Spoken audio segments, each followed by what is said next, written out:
안녕하세요. 오늘은 제3강 탄력성에 관한 이야기입니다. 저는 곽종호입니다. 우리가 그 2강에서는 수요와 공급에 대해 이야기하였습니다. 우리 부동산의 수요와 공급은 한 달이면 한 달, 1년이면 1년 이런 일정 기간 동안 거래하고자 하는 유량의 개념입니다. 그럼 이 유량이라는 건 뭘까요? 이 유량이라는 것은 이제 흐를 유자를 써서 흐르는 기간을 의미하는 거겠죠.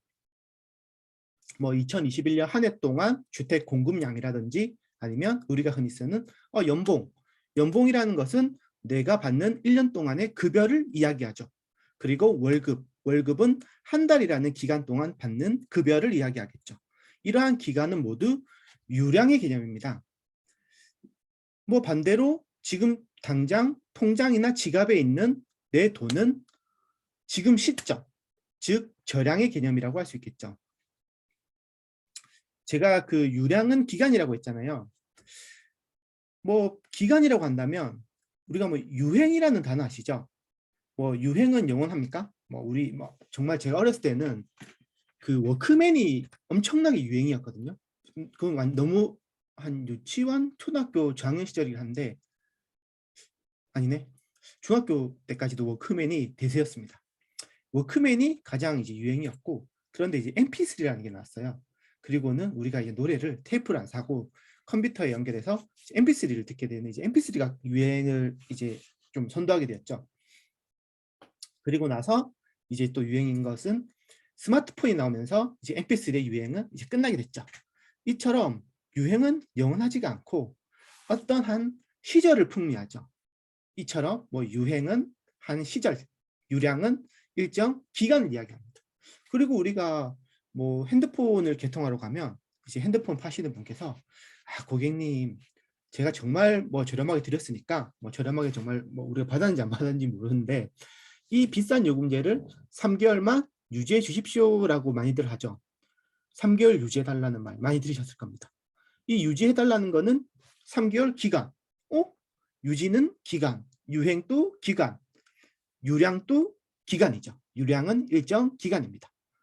그럼 제가 아까 뭐 저량은 뭐 저금, 제가 지금 당장에 있는 통장에 있는 돈이나 지갑에 있는 지금 당장의 돈은 저량이라고 했잖아요. 우리가 저금을 생각해 보자고요. 저금한 돈이 지금 이 순간에 딱 내 통장에 1,000만 원 딱 꼽혀 있다. 그러면 저량 수치인 거죠. 그리고 마이너스 통장에는 뭐 3,000만 원 있다. 이처럼 저량은 지금 이 순간, 시점, 하나의 점을 이야기합니다. 점, 순간. 그럼 우리가 이제 부동산으로 한번 생각해 볼게요. 부동산도 마찬가지로 단기에는 이제 단기 공급 곡선은 저량, 장기 기간을 가지고 있는 장기 공급 곡선은 유량이라 할 수 있겠죠. 제가 오늘 뭐 전셋집을 제가 구해야 되겠어요. 아니면 뭐 월세든 전세든 매매를 하든 내가 지금 당장 네이버 부동산을 켰어. 네이버 부동산을 켜서 전셋집 한번 볼까 하고 지금 이 순간 2022년 2월 9일 오후 10시 이 순간 네이버 부동산에 있는 전세 매물, 전세 공급량들은 저량 개념이겠죠. 그런데 제가 집을 하루만 보고 결정을 하진 않잖아요. 내가 한 일주일, 한 달 지켜봤어. 뭐 물론 내가 뭐 그저께 봤던 집은 어저께 나갔더라. 뭐 어쨌든 우리가 이 한 달이라는 기간 안에는 그 공급량이 포함되겠죠. 이처럼 제가 한 달 동안 지켜봤다면 이 한 달 동안 시장에 존재했었던 주택은 유량 공급량이라고 할 수 있겠죠. 그렇다면 이제 문제는 어떤 식으로 나올까요? 이제 우리가 한 달 동안 주택된 공급수가 20채라고 제가 가정을 해볼게요. 20채야. 20채가 가정 공급이 됐는데 한 달 동안 이 중에서 15채가 팔렸단 말이에요. 한 달이란 기간 동안. 그러면 우리 주택 유량에서의 공급량은 몇 채일까요? 제가 말씀드렸잖아요. 한 달 동안 공급된 주택수가 20채라고. 공급된 유량 공급은 20채죠. 그리고 15채가 거래가 되었기 때문에 주택 유량의 수요는 15채가 되겠습니다. 15채 팔렸으니까요. 수요자한테. 유량은 기간, 저량은 지금 이 시점. 어려워도 반복하다 보시면 너무나도 당연한 것처럼 이제 본인 것이 되실 겁니다.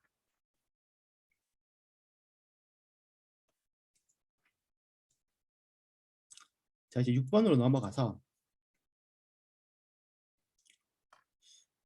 아파트 매매 가격이 10%가 올랐어. 10%가 상승함에 따라 다세대 주택의 소유량이 8% 증가하였다면 아파트에 대하여 다세대 주택은 대체제의 관계가 있다. 이게 우리가 아무것도 모른다고 생각을 한번 해볼게요. 정말 나는 뭐 부동산 학이나 경제학에 대해서 공부를 한 적이 없어. 그렇다고 생각하더라도 우리가 이 문장은 우리가 맞는 문장인 걸 알 수가 있죠. 아, 나 아파트를 사고 싶어. 근데 아파트를 사고 싶은데 아파트가 10%나 올랐네? 나 가진 돈, 아파트 살려고 모아둔 돈이 10%가 더 있어야 되네? 아파트 비싸서 못 사니까 빌라 샀겠구나. 그렇구나. 빌라가 아파트를 대체할 수 있구나. 뭐 아파트에서 못 살면 빌라에서 살면 되죠. 우리 어쨌든 의식주에서 주는 아파트든 빌라든 대체가 되는 거니까. 그럼 우리가 이렇게 생각을 할 수 있겠죠. 이처럼 이거 아니면 뭐 저거 하면 되지 라고 말할 수 있는 재화를 대체재라고 합니다. 짜장면 가격이 올랐어. 아니면 짜장면 가격이 뭐 올랐거나 이 집은 짜장면이 별로네. 그러면 저는 뭐 짬뽕이나 볶음밥 먹으면 되겠죠. 짜장면에 대해서 짬뽕이나 볶음밥은 짜장면을 대체할 수 있는 대체제의 위치에 있겠죠. 그리고 뭐 뭘 먹어도 배부른 건 똑같으니까요. 그리고 제가 이거 수입차를 사려고 했는데 이게 뭐 서비스나 뭐 가격 생각해 보니까 요 수입차보다도 국산에서 고급 세단을 타는 게 좋겠어 라면 이제 뭐 수입차에 대해서 국산 고급 세단 라인은 대체제가 될 수 있겠죠. 그리고 반대로 국산에서 내가 이 돈 주고 국산차를 사느니 뭐 수입차를 타겠어, 독일 수입차를 타겠어 라고 생각한다면 또 국산차에 대해서 수입차는 또 대체제가 될 수 있겠죠. 물론 저는 버스를 타고 다닙니다. 그리고 우리가 이 세상을 어떻게 또 서로 대체만 하고 살겠습니까? 뭐 같은 편도 있어야 되겠죠. 내가 짜장면을 먹었어. 우리가 항상 짜장면을 먹으면 젓가락이 가는 게 바로 다무지죠. 그러면 짜장면이 많이 팔리면 다무지도 많이 팔리겠죠. 그리고 뭐 내가 차를 사게 되면 자연스럽게 뭐 블랙박스라든지 하이패스 같은 이제 부속품들을 구입하겠죠. 이처럼 차가 많이 팔리면 부속품의 수요도 증가하겠죠. 그리고 뭐 요즘 같은 경우는 뭐 가상화폐, 코인들이 이제 인기가 좋잖아요. 한 몇 년 동안 코인들이 계속 이 코인에 대한 이제 수요가 늘어나니까 이 코인을 채굴하기 위한 그래픽 카드가 또 굉장히 희귀해졌죠. 그래픽 카드 30만 원 하던 게 100만 원 하고 예전에는 이제 뭐 거들떠도 안 보던 그래픽 카드들이 지금 다시 현역으로 등장하는 이러한 가상화폐와 코인 같은 경우는 서로 도와주는 관계라고 할 수 있겠죠. 이처럼 서로 도와주는 관계를 보완제라고 합니다. 그럼 우리가 여기서 이제 핵심은 대체제와 보완제를 구분할 수 있는 요구의 문제의 핵심이거든요. 항상 우리는 돈으로 갑니다. 돈이 제일 중요하니까. 재화의 가격이 돈이 올랐어. 가격이 올랐는데 이 재화의 가격이 오르니까 수요가 증가했어. 그러면 대체제겠죠. 콜라가 올랐어. 콜라 값이 올랐으니까 그럼 난 안 오른 사이다 먹을래. 그러면 사이다는 콜라의 대체제겠죠. 대체할 수 있는 건 대체제인데 가격이 올랐으니까 내가 이거 말고 저거 선택한다. 이건 대체제. 그런데 가격이 내렸어. 가격이 내렸는데 가격이 내렸는데 수요가 어떻게 됩니까? 만약 가격이 내렸는데 수요가 감소하는 거는 대체제겠죠. 가격이 올랐는데 수요가 증가하는 것도 대체제라면 가격이 내렸는데 수요가 감소하는 건 대체제겠죠. 내가 짬뽕 먹으러 왔는데 짜장면 특가라서 짜장면 가격이 평소보다 많이 저렴하네. 그러면 내가 짜장면을 먹을 거니까 짬뽕에 대한 수요가 감소하겠죠.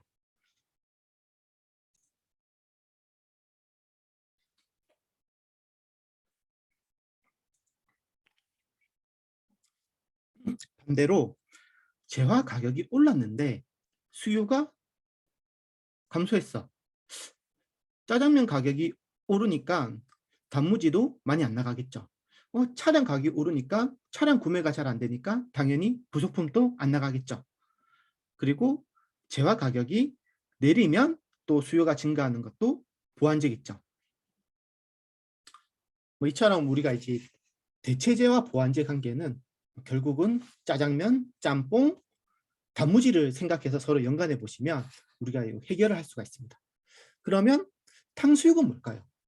탕수육은 우리가 짜장면, 짬뽕 가격하고 상관없는 독립제입니다.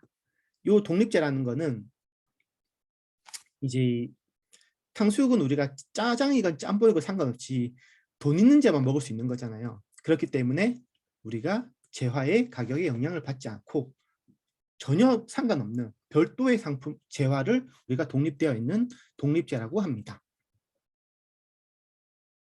자, 그럼 우리가 이제 6번에서 조금 심화해서 7번으로 넘어가 보겠습니다.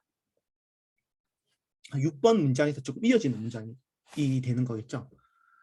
아파트 매매 가격이 10%가 상승했어. 아파트 매매 가격이 10% 상승하니까 아파트 매매 수요량은 5% 감소하고 다세대 주택, 빌라라고 하죠. 이제 뭐 빌라 매매 수요량이 8% 증가하였다. 이때 아파트 매매 수요의 가격 탄력성은 비탄력적이고 다세대 주택 매매 수요의 교차 탄력성은 0.8이다.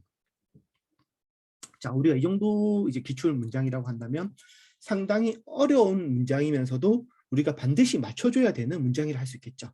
그럼 우리가 이 문장이 맞고 틀림을 떠나서 먼저 탄력성이라는 거에 대해서 얘기를 먼저 해볼게요. 우리가 이 탄력성이라는 거는 가격에 민감하게 반응하는 정도를 이야기합니다. 요런 탄력, 푸석푸석한 요런 탄력. 즉 이 사정직 정의는 가격이 1% 변했을 때 수요나 공급이 얼마나 변하는 그 비율을 우리가 탄력성이라고 합니다. 뭐 가격이 1% 변했는데 뭐 수요가 1%보다 더 많이 변한다면 더 민감하게 반응한 거죠. 더 민감하다는 것을 우리는 탄력적이다라고 표현합니다. 반대로 1% 변화했지만 1%보다 적게 변화하면 좀 둔감한 거죠. 이런 둔감하고 푸석푸석한 걸 비탄력적이라고 이야기합니다. 뭐 1% 가격이 변했는데 딱 반응이 1%만큼만 올 수도 있겠죠. 똑같이 반응하면 그건 우리가 단위 탄력적이라고 이야기합니다. 예를 한번 들어볼게요. 우리가 예전에 이제 담배가 이제 2,500원 하다가 4,500원으로 이제 인상이 됐었거든요. 뭐 한 번에 뭐 많이 인상이 됐었단 말이에요. 그래서 이제 뭐 저도 마찬가지지만 주변 사람들이 전부 다 담배 비싸서 못 핀다, 담배 다 끊겠다라고 했어요. 하지만 제 주변에 아무도 안 끊었습니다. 뭐 못 끊은 건지 모르겠지만 그건 별개로 하고 담배 가격이 10% 인상이 되었으나 소비는 3% 줄었다라고 한다면 담배는 아니 10% 올랐으면 적어도 10%보다 더 많이 반응이 와야지 우리가 탄력적인 건데 10% 변동됐는데 결과는 3%만 줄었네? 그럼 조금 둔감한 거죠. 사람들이 가격에 비싸도 나 이거 피해야 되겠어. 가격에 둔감한 거죠. 가격에 둔감한 거. 그래서 담배는 비탄력적 재화라고 할 수 있겠습니다. 반면에 콜라 가격이 우리가 10% 올랐어요. 콜라가 10% 올랐는데 뭐 소비가 20%나 줄었어. 그러면 우리는 콜라 가격에 좀 민감하게 반응한 거죠. 이거 콜라 이렇게 비싸? 나 콜라 안 마셔. 그냥 물 마시거나 뭐 식혜 마시거나 뭐 사이다 마실래? 우리가 뭐 대치제도 있으니까요. 오른 가격의 변화율보다 더 많은 변화율의 소비가 줄어들었다면 우리가 이것을 탄력적인 재화라고 할 수 있겠습니다. 자, 그럼 다시 이제 가서 7번 문제로 가서 아파트 가격이 우리가 10%가 상승했거든요. 그런데 매매 수요량은 5% 감소했네. 그럼 아파트는 가격에 비탄력적인 거죠. 상승한 폭보다는 작게 감소했으니까요. 우리가 실제로는 아파트 가격이 오르면 수요도 더 오릅니다. 아파트 가격이 계속 오를 거라는 뭐 기대 심리라든지 아니면 실수요자들의 어떤 뭐 주매 욕구라든지 뭐 이런 것 때문에. 그런데 우리는 이제 문제를 풀어야 되기 때문에 현실하고 상관없이 원론 그대로 접근하겠습니다. 우리가 뭐 기출이 이렇게 나오니까요. 10% 올랐는데 수요는 5% 떨어졌어. 그래도 오른 것보단 적게 떨어졌으니까 비탄력적이구나. 그리고 다세대 주택의 수요가 8% 증가했다는 거는 아파트 수요가 감소했는데 다세대 수요가 증가했어? 그러면 아파트 살 사람들이 빌라를 샀구나. 이러면 우리가 다세대 주택이 아파트에 대해서 대체제 관계에 있다고 이야기할 수 있겠죠. 그리고 우리가 이 교차 탄력성이라는 것은 우리가 알고 싶은 거는 다세대 주택 매매 수요의 교차 탄력성이죠. 항상 우리가 이 식을 만들 때는 우리가 알고 싶은 거를 이제 위로 올리거든요. 그래서 다세대 주택 매매 수요의 변화량이 위로 올라갑니다. 그래서 위로 올라가고 밑에는 아파트 가격 변화율 우리가 8% 분의 10% 해서 즉 0.8이 되겠습니다. 이 부분은 좀 어렵다면 아직까지는 걱정하지 마시고 이거는 이제 문제를 반복해서 풀다 보면 우리 객관식 문제가 뭐 처음 봤을 때는 이 문제 어려워. 두 번째 풀어도 어렵습니다. 그리고 세 번째 풀어도 어려운데 문제는 세 번, 네 번 풀게 되면 어렵지만 내가 본 문제이기 때문에 답을 맞출 수가 있어요. 왜냐? 우리는 객관식 시험을 준비하는 사람들이기 때문에 문제도 사실은 암기거든요. 실제로 우리가 이 과거 시험처럼 서술하고 증명하는 시험이 아니기 때문에 조금 부족한 부분은 객관식 문제를 통해서 보충하시면 되고 문제를 최대한 많이 풀어보시는 게 가장 효율적인 방법입니다. 그렇기 때문에 최대한 이론 강의도 저도 이제 뭐 빠르게 업로드를 해서 문제풀이 강의에서 문제풀이 강의 때는 사실 좀 시설 부분인 적도 좀 투자를 해서 더 좋은 모습 보여드릴 수 있도록 그렇게 달려나가겠습니다.